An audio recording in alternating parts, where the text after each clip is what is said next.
Warning, likely mispronunciations ahead. Hey, California, we need to talk. I've been hearing some rumors and I'm a little worried about you. How are you doing out there?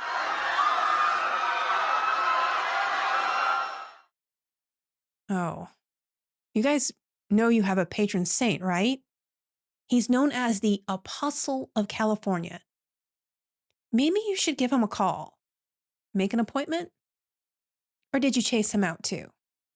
Honestly, I think it would take more than a rising crime rate, ridiculously high taxes, a completely unaffordable housing market, and the toppling of statues to drive this saint away. Yes, there are activists in California who are trying to drive this saint out of the state. And this just in, new video of protesters tearing down the statue of Junípero Serra in San Rafael. This happened about 10 minutes ago at the Mission in the downtown area. The statue is on church property, and Serra is a saint in the Catholic Church. This protest was part of Indigenous Peoples Day. So why do the activists of California hate this man so much? And if he's so terrible, why did the Catholic Church make him the first saint to be canonized on American soil as recently as 2015? Before we dive into the story of this controversial saint, well, you know the drill, but I'm going to say it anyway. Like, subscribe, share, comment, and go to journeytosainthood.com to check out my Be Saintly collection of shirts, mugs, and more. Now, let's take a look at who Saint Junípero Serra really was. Take a look at this map for a moment. This is a route that stretches from San Diego down in the southern part of California and goes beyond San Francisco up in the north to Sonoma. It's about an 800-mile-long journey. That's a long drive, but imagine walking that path. Many people do. It's a route many pilgrims take in order to visit missionaries built over 250 years ago that would begin the development of many California cities as we know them today. And you guys, I am not in the kind of shape to walk this 800-mile route, not even with long intermissions in between. Then again, neither was Junípero Serra, and that's exactly what he did. And that was before there were any beach resorts and fancy restaurants along the way. And he didn't just visit these missionaries. He built them. After spending his youth in Spain studying philosophy and theology and becoming an ordained priest, he set sail for the Americas in 1749. His mission?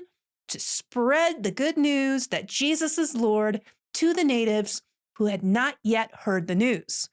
This mission would start in Mexico City with a visit to the shrine of Our Lady of Guadalupe. He would preach in Mexico for 20 years before enthusiastically volunteering to go north to a place known as Alta California. But there was a problem. Serra had an infirmity in his legs and feet. There were prolonged periods where he could not even stand, much less walk. He would have to be carried with a stretcher during parts of his journey. There were many who were not happy with his decision to go, but Serra was a stubborn man and insisted, saying, "I have placed all my confidence in God." He loved the Lord and he loved the natives of this new land. He was eager to evangelize and did what it took. He stared down starvation, disease, and injury. By the summer of 1769, Father Junípero Serra had already endured more than most men would willingly face. The journey north had been brutal, covering hundreds of miles of harsh terrain, dwindling supplies, sickness, and death, which had followed the expedition every step of the way. When Serra finally arrived at San Diego, he found devastation awaiting them. One of the supply ships had spent nearly 4 months at sea. Scurvy had devastated the crew so badly that when they reached San Diego Bay, many of the sailors were too weak to even lower a boat into the water. Out of roughly 300 people who had begun the expedition, barely half reached San Diego. Many had died, others had deserted, and those who survived were exhausted, hungry, and sick. Despite the dire circumstances, Serra got to work. Just 2 weeks after arriving at San Diego, he established a mission. But the mission's first days were anything but peaceful. Relations with the local Cumuye people were tense from the beginning. No one knew the other's language, so misunderstandings were common. The Spanish soldiers distrusted the natives, and the natives distrusted the soldiers. Just a month after the mission was founded, violence erupted.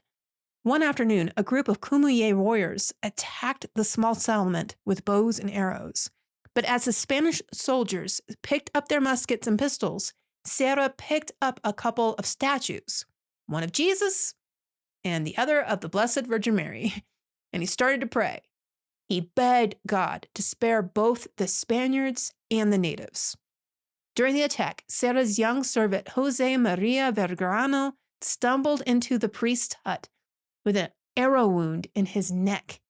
He pleaded for Father Serra to absolve him, and moments after receiving the last rites, he died. For Serra, the tragedy was heartbreaking. But rather than calling for revenge, Serra continued searching for ways to reach the Cumuye people. He believed they were not enemies to be conquered, but souls to be won for Christ.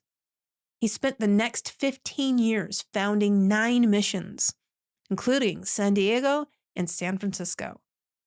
During his journeys, his zeal to turn people away from sin was often considered by some to be too aggressive, as he took a kind of fatherly role and practiced corporal punishment.